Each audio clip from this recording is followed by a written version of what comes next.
Hey, what's up everyone? I hope you're all having a wonderful day or night, but for now, let's get into the video.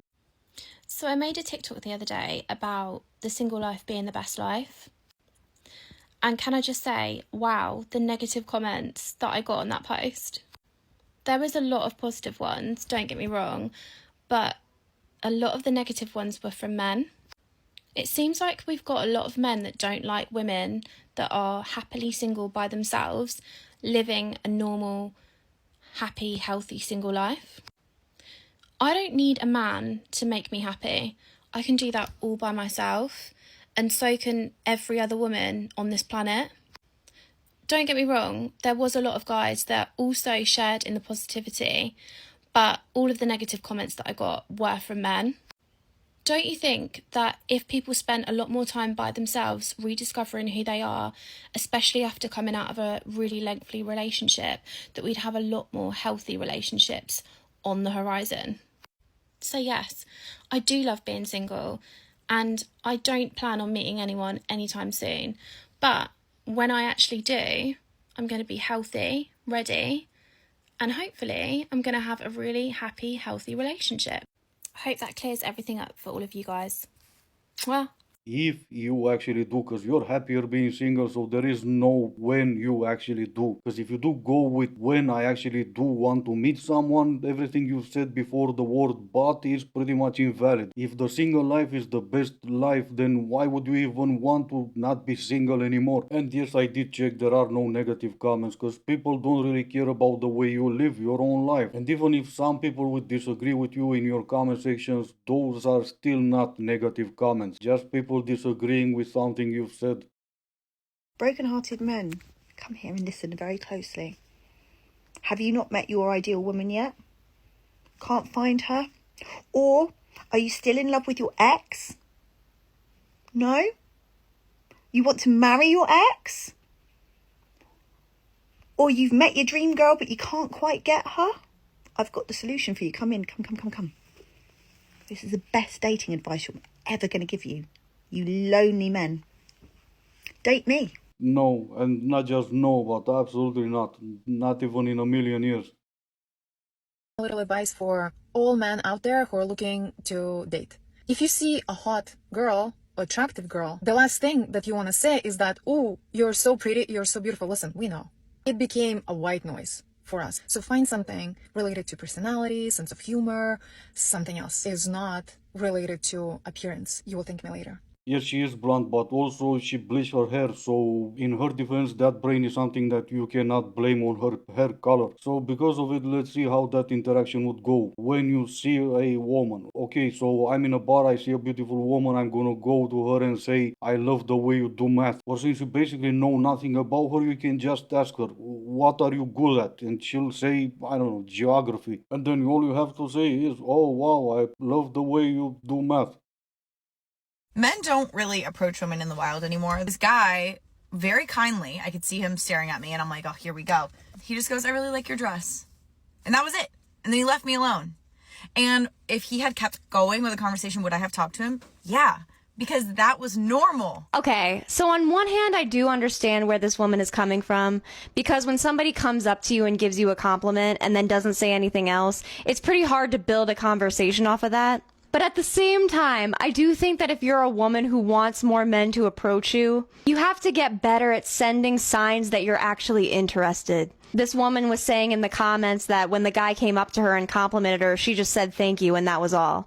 I know that if she was into women, I'm bi, and I came up to her and complimented her dress and she didn't say anything else besides thank you, I would take that as a sign that I'm giving her a compliment, she's receptive to the compliment, but she's not actually interested in talking to me further, and I'd be on my merry way. Yeah, but you don't just compliment women. You have to tell them how good they are at math. And another thing you two ladies are missing, and that is men and their audacity. They used to go and compliment women all the time, but then you started saying leave women alone. And we did, because you thought every time we give you a compliment, we wanted something more. And we didn't. Not all the time, that is. What I believe really happened was they were both staring at each other. And since the guy was not all that interested, he said, nice dress. And then he went on about his day. Trying to overthink that interaction is pointless. A sign that you are a really feminine woman is when you become less interested in men that are not adding to your life. A man's only job on this earth is to provide for you. And if he's not doing that, a feminine woman would never be interested in him, because she would not feel safe around him. Every man can be a provider. He doesn't need to be a millionaire for that. Every man can have the goal to make a woman's life easier, and every man can go out there and work hard and help his woman to pay her bills. Masculine men will only recognize you if you give them space so that they are able to provide for you. Most women try to do everything themselves, so they don't allow men to help them because they are not used to receiving from men. But this is the real feminine energy, to lean back and to attract things into your life that make your life easier.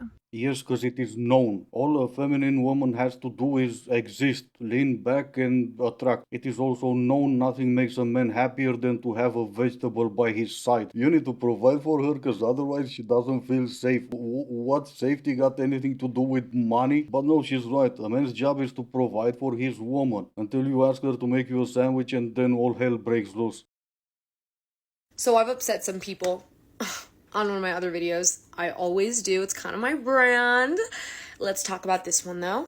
Men are in the comments saying, oh, like you only want to help men if they help you. Like that's why blah, blah, blah, blah, blah. Like this is like a terrible take and blah. Listen.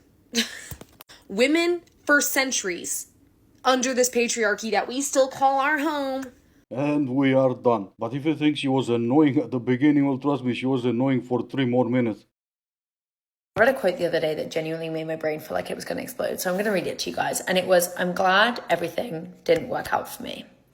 I'm glad everything didn't work out for me. It took me a minute because I was like, why would anyone ever be glad that things didn't work out for them? And I was reflecting on my life and some major moments in my life where I've really felt like, you know, the universe was working against me. Nothing was in my favor. I was getting rejected, like actually rejected from like jobs and universities.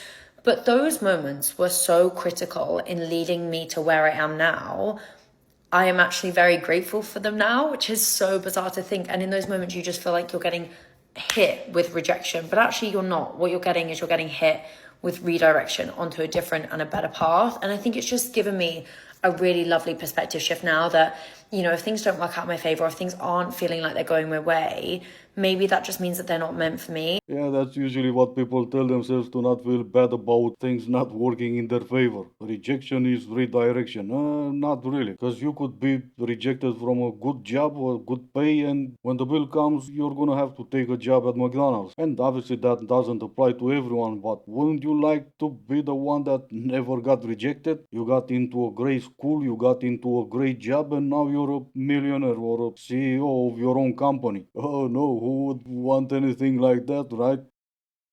I think that part of the reason that beauty gives you so much privilege is because people meet you exactly where you are.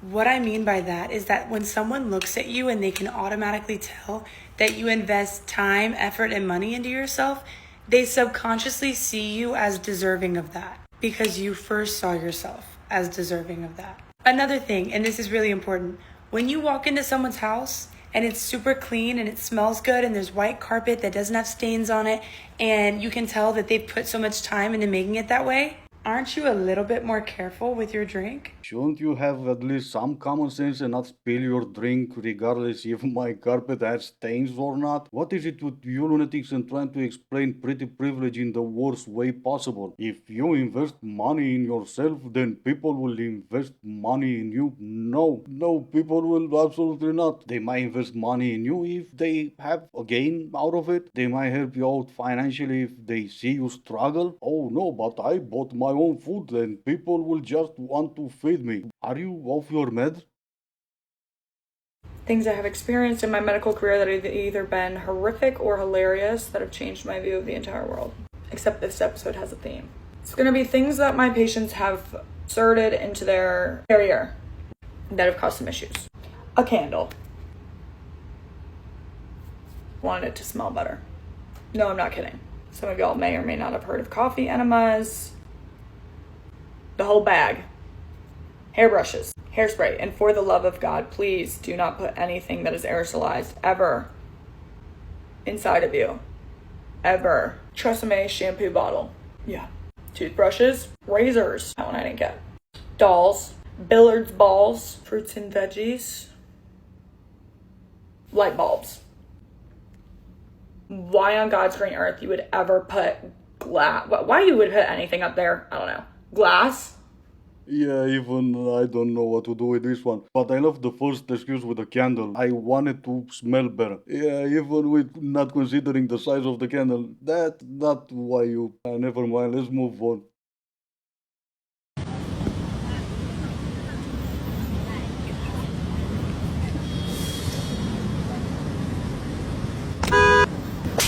And this is gonna be it for today. As always, I do hope you enjoyed it. If you didn't, I still appreciate you for making it this far. Thank you all so much for watching. Stay safe, and I will see you in the next one.